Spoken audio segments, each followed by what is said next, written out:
Well, here it is. It's June, and just like you'd expect as a Mets fan, it's June, and you're talking about Rene Rivera, Kevin Plawecki, and James Loney. Let's talk about the Mets right now. You're tuning into the destination for TV superfan discussion, AFTERBUZZ TV.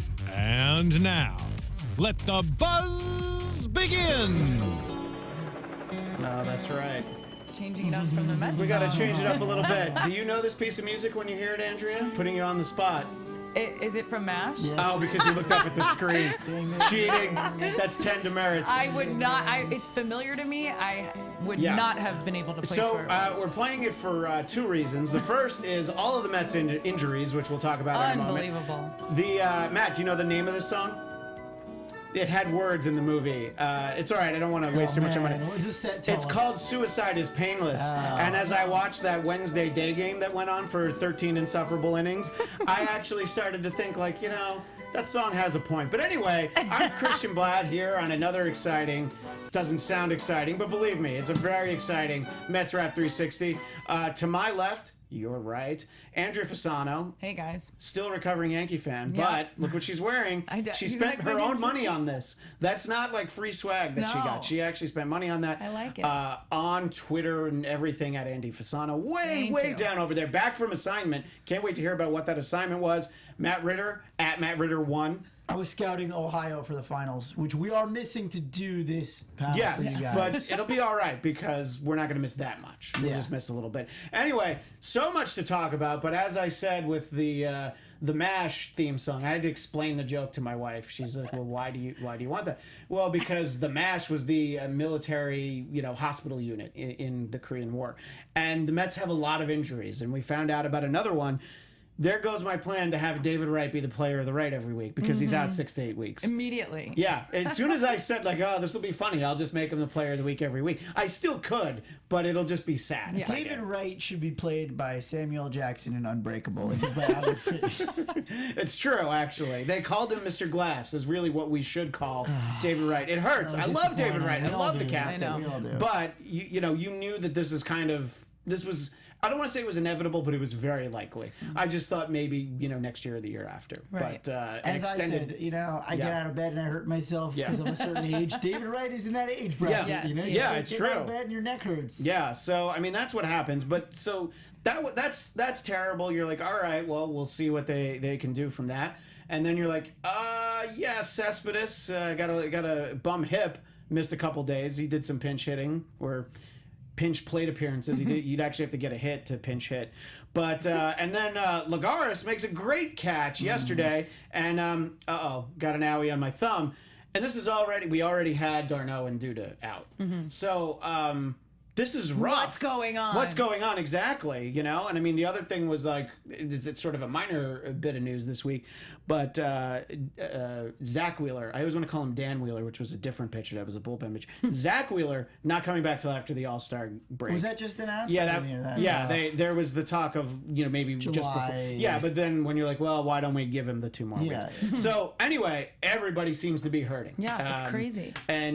And then today's game, Ichiro sliding into Cabrera. I thought he was going to take his leg out. Cabrera just sort of hobbling off the field. We can't lose. He's helmet. the one guy. He's the one guy we can't lose. The only thing that has been constant throughout the season is the Cabrera-Walker double play combination. Right. That's like, all right, we have that. And that's the one way that I can be. Well, Walker's hitting a lot more home runs than I expected. But that's the way where I'm like, he is at least an upgrade over Daniel Murphy in that respect, is that he can turn a double play. You know? But... I don't know. I'll start with you, Matt. Your thoughts as these injuries literally just keep piling up. Well, I go back and forth on, the job Alderson has done in the offseason because, on the plus side, like, Rene Rivera is keeping us alive. Yeah. Completely. I mean, I think it's completely underestimated what he's doing behind the plate. And also, he's got a little pop, as we saw this week. He basically won a game for us. But, and then... Walker and Cabrera are our team right now offensively. I mean, they are our entire team. And, he got Loney for a bag of balls. Yeah, and I mean, look, that's a guy that I always disliked. Out of all those Dodgers that came up at the same time, I'm like, well, to my mind, he was always the worst of them in terms of, just pop-ups and strikeouts and all that. Like, defensively, he was fine. But, I think Tampa Bay Rays are paying him like $7 million to not play baseball for them this We're season. paying him a prorated portion of 500. Yeah. So we'll end up paying him like 300 grand. Right, for exactly. His So services. it's fine because he's hit, since they've actually acquired him, which is great. We've seen good loan. I mean, we've seen good loan. We've had so good far. loan. This is Yeah, great. exactly. You So know, actually, the first game he had that error, and then it was like, I was that. See, this is why it's good that we only do the show once a week, because if it was like the day after that awful day game where like, oh, James Loney's on the way, like I don't know, I probably, my blood pressure probably would have been way through the roof. So and then Andrea, as you sort of hear about just all these injuries on top of injuries, what do you think? Well, you it's think they have enough to, the next man up, as they say? Do they have it? I don't know about that. I mean, let's hope they do, and let's hope. I'm gonna piece it apart, but I laugh because you introduced me to that amazing app, the MLB app. Oh yeah. And all I do is I keep thinking it's stats from games. No, it's this person's hurt, and it's always the Mets. It's always NYM, NYM. I'm like, what's going on? But obviously keeping updated with it. When Lagares went down and he caught that ball, I saw it in his wrist because I used to play outfield, and that's something you always see and think about, especially with the way he dove.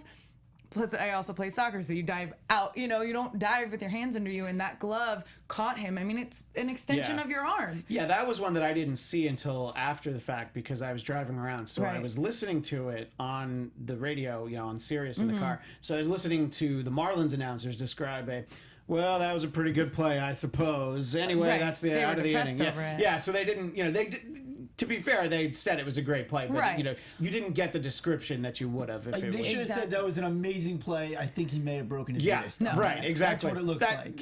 I saw that after. I'm like, well, where was that? Well, that's the thing that even the SNY guys, nobody really thought that it was that bad because you saw he got caught. It's something that I noticed, but I was like, I wonder. And then it developed within the inning that he was just shaking it off and sore, and then he got up, but then he was done. So I would say it was something that it didn't look like it broke or it looked like it could have been a strain. I don't know. I've broken my fingers getting them caught like that. Doing something, just getting them caught in things. And it's just, Lagares has been a guy that I've liked for a while. He sort of was the odd man out last year, and you're like, this is going to be an opportunity. Maybe he'll get to some more at bats, and then there you go. No. So who knows? I mean, it's hard because they can't really spin their wheels like this for very long with James Loney and Wilmer Flores at the corners. Well, I'll say this, because I think a lot of people, if you look on social media, are getting on Alderson about the lineup now. But I would say it's unfair because at the beginning of the year we were all like, oh man, look at this lineup, like we're stacked,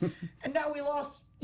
Everyone. 3, 4. It's like, but like, you're right. We can't spin our wheels forever. But I do think Flores is a guy who only flourishes if he plays every day. I agree, actually. So it'll just be. I wish he was playing in a position that he was more comfortable in, but we'll see. I'll take his arm strength at third right now over Wright's any day. Yeah, I mean, because how many plays did we see this year that you're like routine? Yeah, anybody.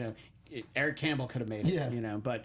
Anyway, so it's disappointing, but on the whole, the games weren't that disappointing. And it's funny you mentioned Rene Rivera in the beginning because I think that's a big part. And a couple weeks ago, I really laid into Kevin Plawecki, and Rene Rivera started 6 of the last 10 games, and I think I'm not the only one who's noticed. And also, the game yesterday where Plawecki forgets how many outs there are, doesn't know how to block the plate, so that's a run there.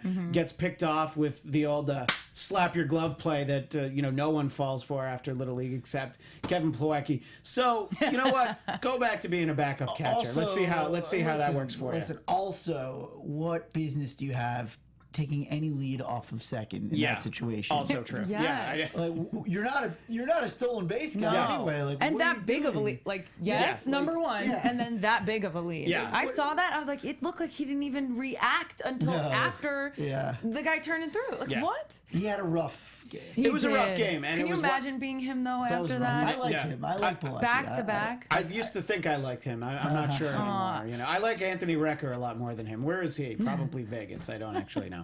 But so, and I think that, they even said, I think they said in today's game, they said it looks like Rene Rivera is sort of the the personal catcher for both Harvey and Syndergaard. So he's probably going to at least start, those 2 out of every 5 games, and then we'll see beyond that. If they're more comfortable with him, then great. And we'll talk more about Harvey on the whole in a moment. But whatever makes him more comfortable, I think, is important. So, at this point. So when we he can have a valet, a personal catcher, absolutely, and a personal butler. yeah. The grooming. If he wants like a barber's chair out in the bullpen. Let's get that guy. Yeah. He's keeping the beard around, though. He is, actually. I think that's mental. Do you think he did awesome with it? So he came back. Well, next time he gets lit up, he'll shave. Probably, right, 100%. Which makes sense. And look, there will be that next time. So anyway, the last time we did the show, Matt wasn't with us, but there was a Sunday night game going on at that point. A game that you're just like, all right, you chalk it up to a loss because it's going to be Clayton Kershaw, except for the fact that due to Dave Roberts' managerial blunders, you could have easily won that game because Kershaw got charged with 2 runs. And that was another shaky outing for Familia. So, I know it's frustrating because you're like, oh, you could have actually won a game that Clayton Kershaw started. And you didn't. And that was it ended up being a pretty lousy homestand because they didn't win that game. And we've talked about that most weeks. It's like, well, there's kind of one game's going to swing it, whether it was a good week or a bad week. Right. And that made it feel like a bad week. 100%. I agree with you. We went home after the show and I thought of you. I was like, he's going to be miserable this week. And I thought we would have to really be talking about Familia because of the way he looked. And that was the second or third time. That was the third bad outing. Yes. Yeah. That I was like, what is going on? Is he the new Harvey? Right. Like, Poor are we going to Harvey. have to talk about Right. the new Harvey? You know how I feel? I feel Familia is in name only a shutdown closer. Yeah. He's not. See, the thing is, like, if you've lived through John Franco and Armando Benitez, you're like, oh, this is nothing because he can bounce back. And, the fact that he started the season doing well after the way the World Series went for him, I don't know that either of those guys would be able to turn the page. So, in general, I continued to feel good for him, not only because I have him on one of my fantasy teams, and I need to believe, but... Awesome reason. Yeah, exactly. Awesome. But the nice thing about that is there's that ESPN game, and then there's for us on the West Coast, there was a morning game on Monday, and that was the Matt Harvey game. And that was a game we were talking about, we were really focused on last week. Like, that's really gonna tell us everything we need to know. And Harvey looked great in that game. I mean, that was we were talking about it on Twitter, and Matt, you said for a Mets fan that's a perfect game. The fact that it was 8 scoreless innings, it didn't even matter. He could have given up 14, he could have scattered 14 hits as long as he didn't give up any runs. You're like, that was great. Right. But he looked like Matt Harvey in that game. Wouldn't you agree, Matt? Yeah, look, it all starts with him, I think, with his fastball, right? If he's not feeling that it's at 95, 96, and it's not there, he doesn't feel he can throw his other pitches, I think, to get swings and misses. I don't think he feels as comfortable with his slider because if it's only a couple of, miles per hour difference, the hitters can pick it up. Yeah. If he's got his 96, 97, and then he can throw his low 90 slider, then he's got his other pitches that he can, start working in. But I think his confidence is back, as we saw then and as we saw yesterday, which is key. But, part of me thinks, is he just not on the level of the Kershaws in the area, as in maybe now the Syndergaards? And is that something that we just maybe have to be realistic about? He may be a very good pitcher, but maybe he's not great. I saw the stat today, which blew my mind. Do you know what the Mets record is in Matt Harvey starts? I don't actually. I did not see. No. 37-39. Now 37-40. Okay, right. It's astonishing. It is astonishing, and I certainly remember some hard luck losses like today, which we'll talk about later. He really, yes, he could have pitched better and given up 0 runs, but he couldn't have really done much more. Just when you have a guy like Jose Fernandez on the mound for the Marlins, you're like striking out 14 Mets. Yeah, that you're not going to win that game. Yeah, but that's what an ace looks like. Right, exactly. That's exactly what an ace looks like. So Harvey looked like what an awesome number 2 looked like today. Right. 3 strikeouts. Yeah, and it was the argument that Dodgers fans would make last year that with Kershaw and Greinke they had 2 aces. No, they had an ace and they had a really good number 2 pitcher in Greinke, who's awful this year. But that's besides the point. So anyway, but I was happy about that game. I mean, how could you not be that happy? was such a great feeling, especially because it's a holiday and it's early in the day and Familia comes in for the 9th. Doesn't give him anything. It's a 1-0 game that the Mets win, you're like, of course, that's an endangered species. You don't feel like you get that often. I mean, come on, we were all probably thinking, oh, this sets us up for a series sweep. Right. Because the high of the week, because we're starting off on a real high. Yeah, exactly. It was Jose Quintana was the best pitcher we were going to see. So the other two were going to be gimme games. Gimmes. Yeah, exactly. And of course they weren't. So Tuesday, I almost said that. Yeah, so Tuesday, that was Matt Latos, who I was talking about last week. I'm like, all right, he just doesn't have it. And, that was really a bullpen struggle of a game, I mean, you basically, Matt's pitched for 6 innings. This was the great game where Syndergaard came for an inning. And, just watching on TV, you could hear how excited everybody was there at Citi Field that Syndergaard came in for 1 inning. Yeah. And then unfortunately he didn't come in for 3 innings. And that was another bad Hansel Robles game, which I think those are most Hansel Robles games. And it was 30 pitches, a 2-run homer, and 3 walks. And then Verrett gives up another run.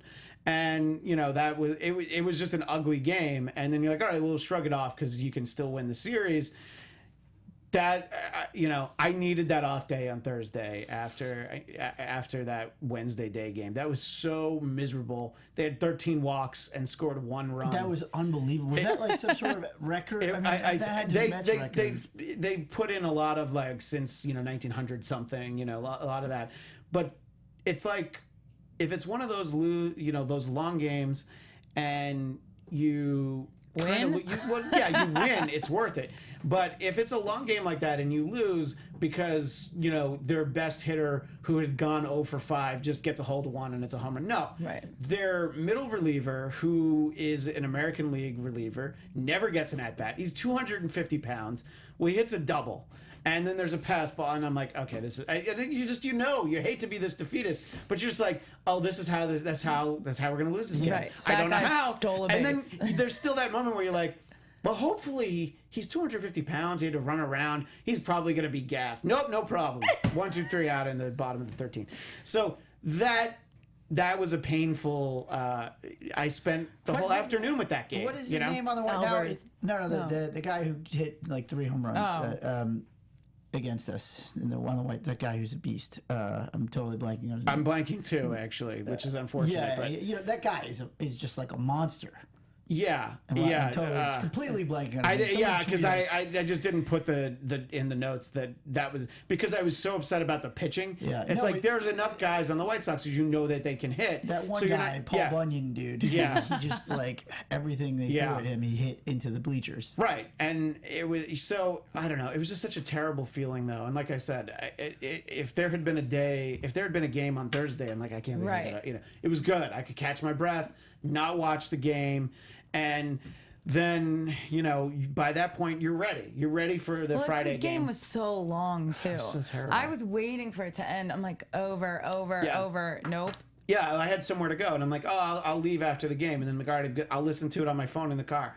Okay, now I'm where I need to go. Let me circle the block a couple times. Let my son sleep, and then I'm like, all right, now I gotta go in. And I get back in the car, and the game's not over. And I'm just like, this isn't good. By the way, Todd Frazier, of course, and I want him on the Mets now. That guy is Todd Frazier of the pride of Toms River, New Jersey, from the Little League World Series. I actually can't believe I couldn't remember his name either. I know you're spitting I have to give facts that I'm like, oh yeah, I know who he is. I couldn't remember. I got it because I was thinking Ali and then Frazier. And then see, that makes nice. sense. That makes perfect sense. That's how my brain works. Yeah. So anyway, it was just like one of those things where that White Sox series, you're like, oh, they've lost 14 out of 19, and they'd lost the last 6 series. And then again, you try not to be defeatist. You're like, oh yeah, they're probably gonna beat the Mets. Right. By the way, and I think oddly enough, sadly for us, the White Sox, might have been sellers, and now they've become buyers. They just traded for Jake Shields. Yeah. Maybe James Shields, but Shields, maybe they just did that because even though James Shields gave up 9 runs or something in his last start. He had an awful start, but But by the way, it was great to see Robin Ventura in the ballpark. There was that I could enjoy for a moment, but more so on the game that they won. Do you think he could still play a hot third base right easily? Now? I mean, better than. Can you trade for somebody's coach? I liked hearing the guy's stories about him. Oh yeah, that was fun. Oh yeah, I think Ron Darling told a great story about after they they lost the NLCS in 1999, and his job was go interview the losing team, and he's talked about how great Robin Ventura was, despite being on the losing team. Right. But anyway, you never forget Robin Ventura being on the wrong end of a 46-year-old Nolan Ryan beatdown, though. That's one of the greatest pictures of all time. He's got him in the headlock, and it's hard. It's just hard to dismiss that. So anyway, we turn the page on the White Sox. We go into a series with the Marlins, and you always feel good going into, not always, but usually these days, because they played really well at Marlins Park. And it was Syndergaard in the first game, and you're like, all right, well this is what an ace does. You have a couple of hugely disappointing games, and you don't really end up worrying about it. And they ended up tacking on some runs. Special thanks to David Phelps, who's also a recovering Yankee, just like Andrea. And Kohler is a decent pitcher, but they won 6-2. So I don't know. Sorry, I was looking at my games ran together. Yeah. The David Phelps was actually on Saturday. The Kohler game though, it was 6-2, and then the next game was 6-4. You're like, oh, they're scoring all these runs. Right. Maybe save one or two for Sunday, but I know it doesn't work that way. You just wish they could. No, by then everybody's hurt. Yeah, well, that's true. Yeah, I don't know. Can Syndergaard start every other day or something? Right. I don't know, but that game looked good, and that. Like I said, it's why it's good that we don't do this every day, because it's like, okay, that brought me back down. You talk yourself down from the ledge. Yeah. And I felt like Syndergaard, he doesn't care. He could take the mound after a personal 5-game losing streak. He's not going to pitch any differently. Matt Harvey pitches differently, and he even said that when he got into a little bit of trouble on Memorial Day on that Monday start, he started to think uh-oh, here I go again. And he managed to find his way out of it. So, yeah, I would say that Syndergaard has to really be the ace because he pitches like it, I mean, he pitched like it in relief for one inning, but I don't know, that Friday start. Andrew, you first, your thoughts on Syndergaard when you see a player with that kind of intensity? I mean, we love him. Yeah. He's him and DeGrom. I don't know why I like DeGrom too. It's the long hair. Yeah, I think it's the long hair. I don't personally like long hair, but it works for those guys. I like the statement because I like that it doesn't distract them. Right. And I think that they literally walk up to. Sorry, I just had this whole thing in my head. It was real. I can't even go into it right now. But anyway, I just had it wasn't a fantasy. Did it start Dear Penthouse Forum? A way of phrasing things that I was like, I can't. Anyway. Digressing, everyone. It's okay. I just think, like you said, they're just, and maybe it's their height too. You're just like, okay, these guys own it. Yeah. They have their confidence. And it makes me think, do you think, especially with Harvey and the positioning he's in right now, and maybe thinking he's an ace, but maybe not being an ace, do you think they help each other out? Do you think the confidence of the other two guys intimidates him, or maybe? I think that it's very competitive, and if you're close enough to those guys and you can talk to them about it, it's probably going to help you. But I don't know that Harvey's that guy. No, I think it's healthy. Look, I think it's healthy to have young, competitive aces. I think it absolutely makes you go, this guy won. No runs. This guy won. I got to put up a 0. I like the mentality of I got to put up a 0, not only because I'm the ace, but also because all these other dudes are putting up aces. And if I am, if you do have the ego of an ace, you're going to want to do that. If Harvey really does want to be an ace, it's also because, he was anointed the ace. And then all of a sudden, these guys are usurping his buzz. Yeah. Syndergaard's walking around Times Square dressed as Thor. People are going to know who he is. Yeah. Soon enough, people are going to realize Steven Matz might be an ace. You know what I mean? Right, exactly. It's well, there's only so much room in the limelight. And, they were also getting annoyed that they were getting questions about him when he disappeared from the media. But now he's pitching well. And it's like, well, all right, where does he he's pitching well, so he'll be back on Jimmy Fallon again. Yeah, he feels good about it. You're all in there for the same idea, the fact that you just want to win. Yeah. And I just feel like if Syndergaard has something that he could even brush off onto Harvey about going into a game after you did just lose a couple, or maybe not making things affect you. Maybe that would help. Listen, they took a trip to the Bahamas golfing yesterday. There you go. On the off day a couple days ago, and it was in the picture was Syndergaard and Harvey. Right. Plawecki and, I guess it was Neil Walker. So I guess, look, they got to be, there's like speculation of who's buddies with who, but they have to obviously at least be close enough to go, I want to go play golf with this guy. I'm going to leave the country for the day. For sure. So I think that's Which is good. insane That's in itself. camaraderie. I know. It's insane that Cespedes, who, is this notorious golfer who got hurt last year, and then all of a sudden, they didn't show him in the picture, but I'm assuming like he was there, and now he's got a hip issue related or not. Right. It's a great point. Yeah, it's, Very good point. He takes the off day, which he never does, and then he's got the injury. So yeah, playing golf is probably not something he should do, but he loves to do it almost as much as he likes to buy cars. I mean, playing golf is not really something any starting pitcher should be doing during the season. But whatever, if they needed it, and it's early enough in the season. I don't know. Smoltz and Glavine used to always go play golf though, so they didn't throw 99. That's also true. Yeah, 100. Especially not at the point where you heard about them going golfing. Yeah. So anyway, look, I don't know. That was a good feeling. I love Syndergaard. I just like everything about the way he carries himself. When he hasn't pitched well, it really doesn't stick with him, and I think that's hard. Even look, DeGrom had a lot of reasons that the season didn't start off the way he wanted to. He had his wife had the child, because I can't remember the gender. I think it was a son. But, his wife had a baby and there were some issues. Obviously, look, he was distracted. I feel like the velocity is still an issue for DeGrom, but he's figuring out how to pitch despite it. And I mean, if there's anything you can learn from any other pitchers, it's Bartolo Colon at 42, allegedly 43, 40, however old he is. And, a guy who really, as any older pitcher does, you have to reinvent how you pitch, because, back as a much younger man, Colon threw really hard. And then once you don't throw really hard, you still have to figure out how to get guys out. So I do hope that, they all share notes. And that when Zach Wheeler does come back, he's got a couple guys that he can talk to about coming back from injuries. So hopefully, even if they don't like each other, maybe they don't want to play golf together. Right. But if they want to talk pitching, great. That's what I think they should do. Anyway, so I sort of ran together my Friday, Saturday games.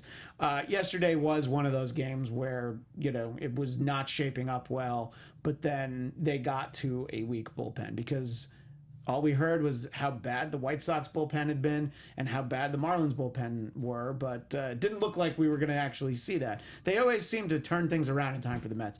But look, it was a great game, and I already laid into Plawecki, so I don't need to again. But it is in my notes, so I see it but right that there. golf trip kind of makes me feel like that might have affected him too. Yeah. 2 days later, come on. Yeah, that's true. I don't know. He was, but daydreaming Yeah, still. he was So. thinking about the Bahamas while he's standing in front of home plate. Exactly. How do you miss home plate as a catcher? yeah, I mean it's was really astonishing. you have a few, there's a priority in what your jobs are, but that's like way up there in the top three.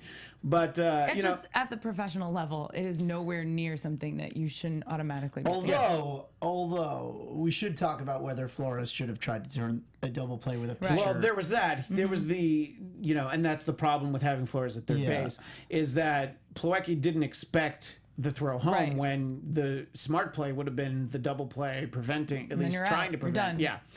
But, and there was just sort of that look of like, oh, he's throwing to me. Okay.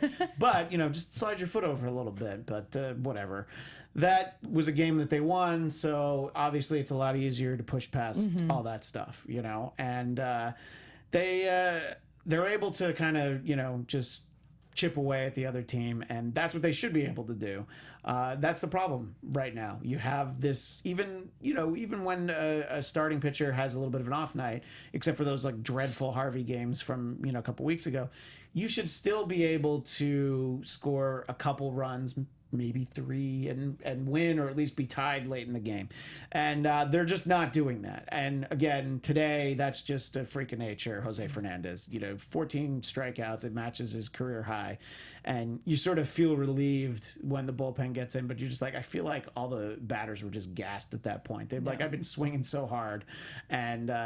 And that was just one of those games that I realized it was like over in 2.5 hours. That's totally compared to the other day. Yeah, I know. know. It's like, hey, if you're gonna lose in a hurry. I know. I walked into the kitchen, I hear, and that's ball game. I was like, what? Yeah. I thought I was watching in like the 4th inning. The next thing I know, it's over.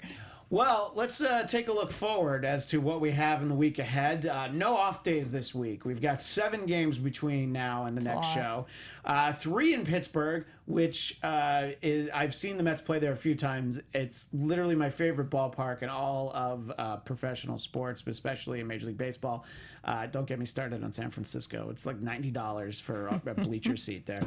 But Pittsburgh, it's a beautiful ballpark. It's a great city, and the Mets don't play great there. But the pitching matchups are actually reasonably favorable because they don't face Garrett Cole, and everybody else hasn't had a great season. They're scoring a ton of runs. That's the problem, but their pitching hasn't been great. So tomorrow we've got Steven Matz against our old friend John Neese, who I always liked. I always liked John Neese. You know, I feel like, you know, he kind of got the short end of the stick a little bit, but he didn't pitch as well as he could have, and they had all these great pitchers. So I don't think he got the short end. I mean, look, it's, you know, it is what it is. Yeah. He's not as good as any of the people they have. Also, you know, you liked him because the team was crap. The team was so bad. I mean, it's So like, easy. you know, you go through and Bobby Jones seemed great, you know. Bobby like, J. Jones or Bobby M. Jones? It doesn't matter. Both of them, yeah. You know, they both seem, everybody seems good based on their, you know, where the team is. At Yeah, the time. well, you know what? That goes back to Harvey being the ace. When Harvey first came up, he was definitely the ace. I think that's you know, right. Because I think that's yeah, totally there right. was such a steep drop off between, you know, between him and Mike Pelfrey. You know, Right. so yeah. But anyway, so to your point though, John Neese was a guy that you liked because he seemed to win more than the other pitchers. He was 13 and 12 Yeah. and serviceable. Hey, You know, 13 and I 12. mean, Yeah, exactly. But I will look at John East now from the other side going, oh man, I'm licking my chops. You know, Yeah. like, thank God Yeah. we're facing John Neese. Right. I know that should be. Because our offense is anemic, but he's John Neese. He's still John Neese. He'll still give up 3 runs somehow. Yeah, Right. maybe all to James Loney, and then I'll have to, like, I want James Loney to prove me wrong, by the way. I want him to have. He is doing it. Yeah, so Right, far. so 3 days in. 3 days in, he's proven me wrong. So he just needs to do it for, you know, another 3 months, and then I'll be like, oh, you know, I was wrong No, about you know what I James like about him? You know, we're talking about why we can't produce runs because everybody's trying to hit home runs, and it was awesome that Loney hit that bomb. But Yeah. it's more awesome to have a guy who hits a single to start a rally. Yeah, right, You know? exactly. You know the time and place, know the pitch that you're given. That's not a home run pitch. I'm gonna go ahead and just, you know, dump it in front of an outfielder. I wish, you know, in like the 9th inning today was a good example of that. It's like everybody actually gave a ride to their closer, and Yeah. you know, Neil Walker's was 400. You know, obviously it was a 1-0 game. It would have been great to tie it, but Yeah. it's hard to do. It's hard that- to always Yeah. rely on home runs. Yeah, if that roof were open in Miami, I think the Mets would have had 3 or 4 home runs in Yeah. the game. Now, granted, you know, the Marlins probably would have had a couple too. Right. But, No, but they hit, you know, they definitely, you're right. They hit some deep, you know, that, Yeah. that one that Ichiro, you know, Oh, saved. yeah. That was a rope. yeah, exactly. So, and I don't know. I mean, I guess they had good. It's one of those things where you're like, well, 14 guys struck out, but they had good at bats, and you're just like, no, you couldn't have, but they did. I mean, you know, some of the balls that were put into play, they are hitting them hard. And speaking of hitting things hard, John Neese, they should hit him very hard tomorrow night. Please. And then that series goes on, and it's DeGrom and Nicasio and Syndergaard and Liriano. Liriano, who was like the phenom for the Twins, feels like a decade ago at this point, has not had a good season. Most of the Pirates starters haven't. You feel better about this series in Pittsburgh than a lot of the recent years. The way that they've always lined up, usually you get their best 1, 2, and 3, and it like starts with the Mets' 5th starter. So we'll see how it goes, but I feel better about that than I have in the past. And then, of course, 4 in Milwaukee. Hard to not feel great about 4 games in Milwaukee because the ball just flies out of there. And I love the Brewers. We talked about it when they were in town. Well, they weren't here. They weren't here in North Hollywood. But when they played at Citi Field, you know, I love the whole thing. I love the sausage race. I love Bernie Brewer going down the slide. But, you know, they're not good consistently. So I don't know. I feel like those are 7 games that you should win both of those series. That's you know, that's you know, you're not going to win all 7 games because Wilmer Flores at third base and you know, all the stuff we've talked about for the last 40 minutes. All those reasons. But Matt, as you take a look at that week, the Pirates, the way they're currently constituted and the Brewers. You know, so you bring up an interesting point. I think all Mets fans look at the Pirates like, oh man, they have our number. Yeah. You know, but I'm looking at this season as, you know, it's just totally different from seasons past. Like the teams that we've had their number, may not necessarily have it this year, and vice versa. I feel like it's just clean slate. Different. And, you know, look, our offense is what it is. I don't see us winning 7 games. I'd be happy if we, you know, win 5. I mean, I think right now, obviously the goal is to win as many games as possible, Sure. but in some ways, you know, we are treading water a little bit, and it's like, let's eke out series wins. Yeah. That's fine for That- now. yeah, 'Cause that- the Nats for aren't right running away now, with it. The Nats are not running away with anything. Yeah, the start of Right. June, if you want to have that be the goal, maybe for us, not the team, they should try and win everything. But for us, it's like, you know, if you win some series consecutively, that's going to be good. You know? So I agree. And like I alluded to before, the Pirates are scoring so many runs. You know, they said in today's game, Andrew McCutchen is like their 3rd best outfielder this year because of how productive the others are. So you got to really do what you can to keep the ball in the ballpark. And I guess all we can hope for is a couple of really rainy evenings in Pittsburgh that, you know, the ball doesn't fly into the Allegheny the way it usually does. But I don't know, Andrea, your expectations for the week ahead. Do you feel like the Mets match up well against the Pirates and the Brewers? I'm gonna agree with you with the Brewers, and that. I hope that's fun. I hope that's actually a fun series, not just like, okay, we take this. Well, you know, we haven't mentioned them this week at all, but our friends at the 7 Line will be at the game in Milwaukee on Saturday. That's awesome. Yeah, so that should be a very loud. Are they Mets taking crowd. a bus? That's a great question. I assume they're flying, but I don't actually know. But they'll be there on Saturday. And, you know, that is a team that's a fan base that doesn't have a lot to cheer about right now. But as I talked about the last time we talked about the Brewers, they have a lot of fun. You know, they do the whole tailgating. It's like a football game. So I think that if the Mets fans start to be loud, that'll probably bring out a lot out of the Brewers fans. So it should be fun. But anyway, I interrupted you. No, that's okay. And then for as far as the Pirates, I'm like, I've just never. That's right. That's who you said there. The Pirates, yeah. I said Pirates and you said Pittsburgh, so it threw me for a second. But I'm always like, who are they? Like always. I know that's maybe. They're the team that gets to the wild card game every year and loses. Somehow. That's who they are. Exactly. And I have a very good family friend. It's a dad and son who are diehards, and I'm like, really, guys?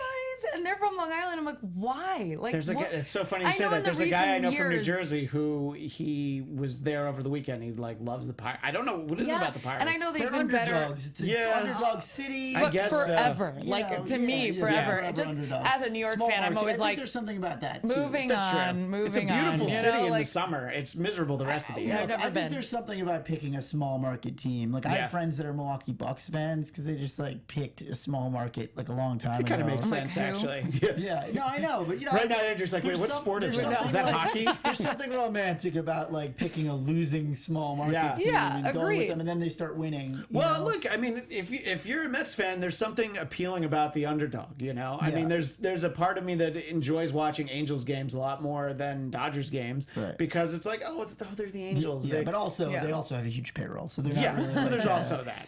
So, you know, but and it's also, you know, the second biggest media market. But it's a great point. There's something endearing about the Pirates. And But not as a unless they're Mets beating fan. us, yeah, exactly. Except for like but it's like just the team as a whole when you're not playing them. And again, that's a great ballpark to go to. I think I've only ever seen the Mets lose there, but I still had a great time when I went. And I don't know. It's a great point, but you know, we'll see how it all. We'll have all this to talk I about. have a question. You guys, you know, I was looking around at, you know, before they ended up with Loney, but there was some, you know, just speculation about people that they should go after. Yeah. And Ryan Braun popped up. Yikes! Yeah, I mean, what he's are very your productive. feelings? So he on the Brewers. Brewers, Now Braun. he I has don't the recent. Was that 2 years ago? 2 he was years suspended. ago, but he's been hitting well since. He has been since hitting then. well, If and he's off the junk. if he's off the jump. But see, then if he's off, I always worry if he's off the Not jump. strong Yeah. enough. So He's not Melky strong Cabrera enough. in that series with the White Sox, I'm like, oh, he's back on the juice because I'm like, oh no, he had too good of a game, and He looks pretty puffed up. Yeah. That's Yeah, what I was just gonna say. He's oh, swole. yeah. That guy's round. swole. yeah, I was like, I feel like Melky must be back on it, and I don't know. I don't know if what's it going to cost you to get Ryan Braun, you know, and because if you look at it from the Brewers standpoint, he's kind of one of the only things they have to bring people to the ballpark anymore, because anything that they used to have, Prince Fielder, some of the pitching that they had, it's all gone. You know? You probably got to give up a couple of pieces in Vegas, you know, or AA, whoever their top prospects that aren't on the team currently. Which, what level are they? You're not going to give up Dilson Herrera, but No, there's, I don't know, maybe there's a couple. Does anybody want Brandon Nimmo? His name came up today, and I was like, yeah, somebody take Brandon Nimmo. Nimmo for Braun, straight up. Yeah, straight up. Well, we'll take the salary. We'll eat his salary. Speaking of fantasy baseball, that's the kind of like trades I get pitched all the time. Is stuff like that. The reason I mention is because we just are going to need a legitimate home run. Like we're going to need a powerful bat. Because even if Cespedes turns out to be healthy and can still play more often than not, you still need another threat. Because it's as much as I love Conforto, it hasn't been Conforto. And, I think he really benefited last year being in a lineup with a healthy Duda and once they added Cespedes. So somebody like Ryan Braun makes sense. I don't know that they make that. It just doesn't seem, to me, it doesn't feel like a Sandy Alderson deal. No, because he probably makes $20 million a year too. So it's I think not that's gonna work. probably that's the for $20 million, there's probably a lot of other things that they could do. But my point is, like, do you wait till August? Because you know that Wright and Duda, even if they come back, like, what are they going to add? By the time they're back, it's already August. When are Wright, Duda, and Darno coming back? Who knows? Like, are they? So yeah, exactly. So you have to do something. And the thinking is waiting to the trade deadline, which is almost 2 months away. That's going to be too long. They talked about this yesterday. The only reason that the Mets were able to hang in there last year was because the Nationals were just such a nightmare. Yeah, they're not just a this disaster. year. They're not. They're definitely not the Cubs, who look like they're going to just run away with everything. But so you have to, just to try and get the wild card. I mean, at this point, you're not out of the division. I mean, they were a game behind the Nats at the start of today, so it's within reach. You should do something, And I don't know. I don't know what.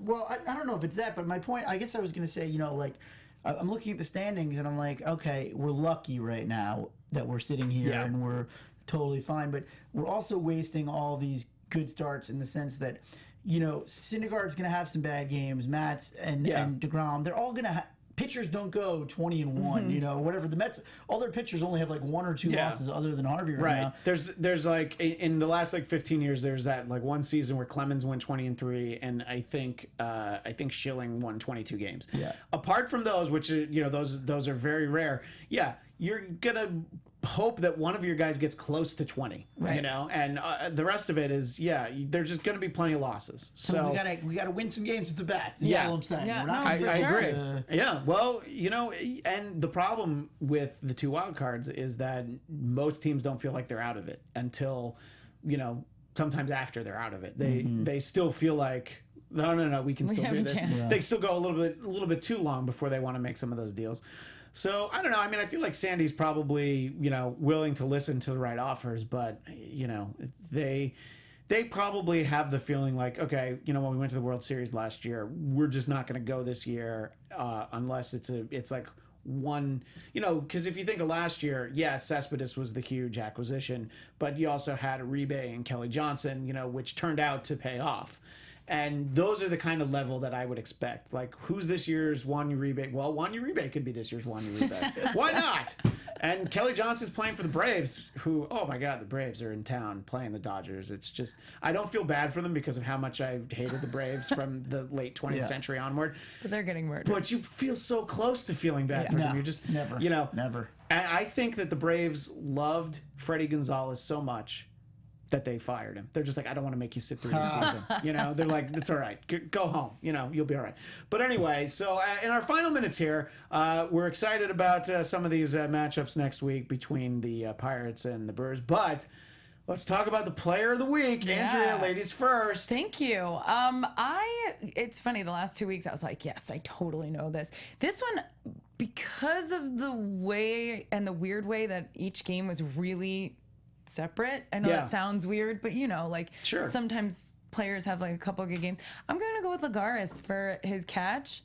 That was a great catch. And he here's sacrificed his thumb. He sacrificed his thumb. I think that he'll be okay. I don't think he's going to need surgery or anything. I think that it's also him because he did get a hit after that, like right after that. Yeah, it was later in the game. He's like, he had to come out because he couldn't clutch it back. So, but he hit right after that. But I also think, because I was going to ask you this, and I know the answer, if he doesn't make that catch, because I was like, would you rather him be playing the rest of, I don't know, forever, not hurt, or make that catch and get them out of the inning? I want the catch, so he's my player of the week. For a significant Absolutely. time. Well, it's funny that you asked that question because it came up, and the reason I'm wearing this jersey is because it's the anniversary a couple days ago of Johan Santana's no-hitter, and kind of a very likable Mets player, Mike Baxter, basically his career ended because he preserved the no-hitter, and that just ran into the wall. And I think I know they actually said Baxter's like, yeah, I'd do it again. Like, he helped Santana get a no-hitter. Knock on wood, Lagares is not. No, for sure. It doesn't seem that level, and you didn't really have that. Didn't look like even that. Seeing it after the fact, it wasn't like that. Like Mike I said, Baxter. I noticed it only because I know how that's such an extension. It got caught and it came back out. It just so they didn't even know it bothered him till after. But the catch alone was awesome. No, and that's when he's healthy. That's what Lagares brings you. And that kind of defense, you kind of got spoiled for a couple years by that, and then he didn't have his stuff last year. So it was good to see again, but then it was very disappointing to be like, uh-oh, how much time is he going to miss? Maybe not much. I don't think that much. That's my prediction. Okay. If we're going to go into predictions after this, but Sure. So that's my guy. That's my player of the week. I love Lagares. Matt, your player of the week. I was tempted to play favorites and give it to my boy Addison Reed, who's been lights out. He has looked great. Totally goes under the radar. When the rest of the bullpen has not looked good. Yeah, he's looked amazing. But I got to give it to Loney. I mean, absolutely, it's a lot of pressure to come into a team that's floundering and all eyes are on you. You actually have a big name, Loney, especially out here, it's like Loney's, he's always been kind of like a bigger name than he is a player. Yeah. Weirdly. So I think that's a lot of pressure because he's actually has a higher profile than his talent dictates, which is very tough to do. And then he made the error. And a lot of players, could really go into a hole after like floundering their first game with a new team, but he really, he crushed that home run, and he had a couple of good hits, but more importantly, he's solidified. Okay, we have a defensive that bunt that he caught the guy today. That was great. That was great, and Duda would never be. I was gonna say I love Duda, but Duda wouldn't have had that. Davis wouldn't have had that. No. I could keep going all the way back to Keith Hernandez. After John Olerud, nobody would have had that. But well, I'm gonna go for sort of a feel-good player of the week. Matt Harvey, because he had such a great game on Monday. Yeah, right? We're both like, okay. I have never felt as good about a Mets loss as I did today. Because it's like, he should have, tried to not give up any runs, like I said before. But to give up one run and you're matched up against somebody that good, he's looked great in these two starts. So, Syndergaard looked good in his start. That was great that he came in for the inning of work. But this is what, we're talking about starters are going to lose some games. The Mets need Matt Harvey to be this good more often than not for them to have any kind I agree with you. It was an encouraging loss. It felt so good, for a guy that maybe isn't the most likable on the team. I felt really good about the way he pitched, and I hope we see more of it. I guess I do too. He will pitch again in Milwaukee, so he's gonna miss one of the Pirates matchups. So we'll see. You'd like to see a nice third in a row like that, and get a win. I hate when guys' records. Now he's 4-8. Right, exactly. I know, and they were like, well, after his last start, his ERA went down below 6, and after today, it went down below 5. Yeah. So great. You know what? That means it's still, you could still have a respectable ERA for the season. Anyway, so I'm excited about that. And of course, Dave Wright will be my player of the week in perpetuity because I want him to get well soon. Amen. He needs a better sleep number mattress. He does. Well, so does Steven Matz. It's kind of crazy to hear like what he did to his neck, and then he had those home runs. Like, how did that all? I don't know how herniated discs work. Yeah, well, but I don't think. I don't even want to talk about it. Well, we'll probably hear more about it in the weeks ahead. But anyway, an exciting week that saw more losses than I would have liked, but. the wins were feel-good wins, and they're not always. So I don't know. It was a feel-good week. Let's hope that we have another one. For Matt Ritter, Andrea Fasano, and myself, Christian Bladt, we will see you next time on Mets Wrap 360. Bye, guys. Thanks for watching. METS. From executive producers Maria Menounos, Kevin Undergaro, Phil Svitek, and the entire AfterBuzz TV staff, we would like to thank you for listening to the AfterBuzz TV network. To watch or listen to other after shows and post comments or questions, be sure to visit AfterBuzzTV.com. I'm Sir Richard Wentworth, and this has been a presentation of AfterBuzz TV. Buzz you later. The views expressed herein are those of the hosts only and do not necessarily reflect the views of AfterBuzz TV or its owners or principals.